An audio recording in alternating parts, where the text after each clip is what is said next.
For free motion stitching, there is a special function you must push to tell the machine you want to do this technique.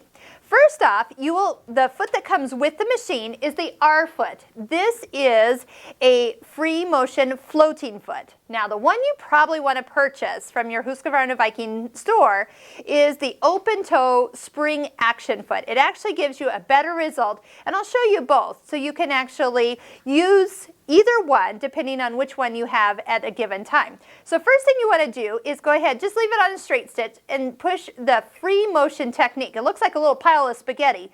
That is what you're going to tell the machine which foot you're actually using. So let's start with the free motion floating foot. You'll hear a little click. That's the feed dogs being lowered, so they automatically are lowered for you. So just regular, this foot, it has a kind of a front part that comes up in front of the ankle. So as I slide this underneath, I'm pushing on. That is also a foot that you can use for embroidery, but with this machine you also get the sensor cue foot. So for any reason one's not there, this could actually work in its place. Now what you want to do for free motion is sometimes even adjust the speed a little bit. As you push it here, the plus minus will move that little bubble. You can also move it with your finger or stylus here. When that comes back up, you can slide that up or down. So somewhere in the middle or even kind of that 3/4 speed is nice, because once you step on the foot control, you are in control of how fast you're moving the fabric. See how that foot kind of floats across the top of the fabric? There's a little gap between the foot and the fabric. So sometimes you kind of get a little bit of a movement there. Now let me just go ahead. There's get this going full speed. So what I'm doing is moving my hands to be in a speed that gives me nice even stitches. Couple stitches in an area, and then you're ready to use the selective thread cutter. Now let's take a look at the back, because usually the front looks good, but the back sometimes will need a little adjustment. Right here I can kind of feel these little areas, they're little bumps.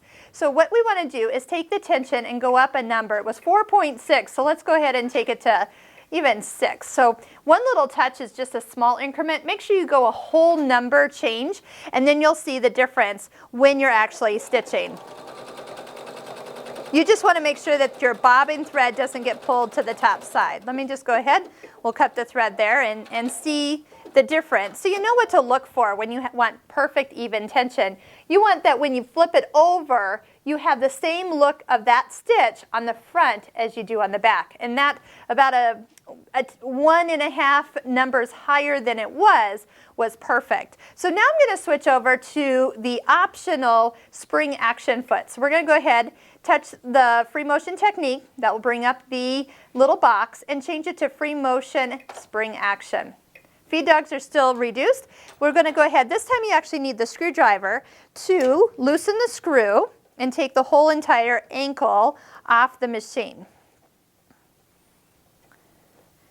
Usually what I do is leave a foot attached to the ankle. It's a little easier to find later as you are, especially if you put it in your accessory box. So just go ahead and slide this up. That little top part of the foot goes above the screw that takes your needle in and out. So just make sure that that is sitting above there. That's part of kind of the spring part of the foot. So now when you stitch, okay, is we're going to go ahead, we're going to sew a couple stitches.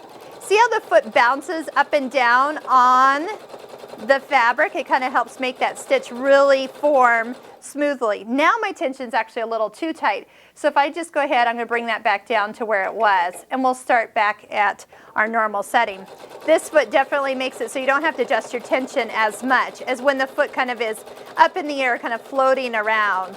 All right, let's see where we are in the look of this. I love that thread cutter because then I can just pull those threads. Yes, actually without any tension, so back to normal, with this foot gave me the best results when I have the same thread in my needle as I do in the bobbin. Take a class on free motion quilting to really master all the techniques, but this is what you need to do to set up your machine.